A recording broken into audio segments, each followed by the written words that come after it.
এই ট্যাঙ্কিটায় কিছু শিং মাছের পোনা ছাড়ছিলাম, খুবই ছোট ছোট ছোট শিং মাছের পোনা, ঠিক এইটুকু হবে। অনেক দিন পরে আজকে ধরলাম জাল দিয়ে, সব ধরতে পারি না, কয়েকটা ধরলাম সাইজ দেখার জন্য। তো সাইজ মাশাআল্লাহ ভালোই হয়েছে।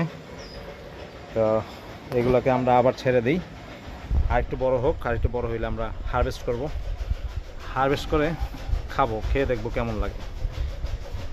বিসমিল্লাহির রহমানির রহিম।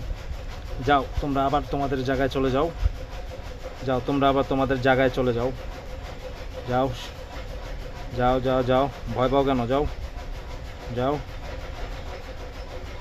যাও।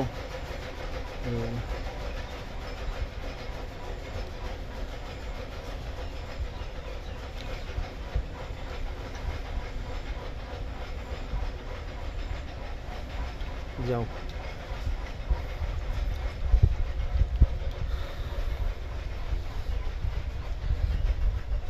এখানে আবার পানি যাতে বের না হয়ে যায়, মাছ যেন বের না হয়ে যায়, এই জন্য একটা পাইপ দিয়ে রাখছি।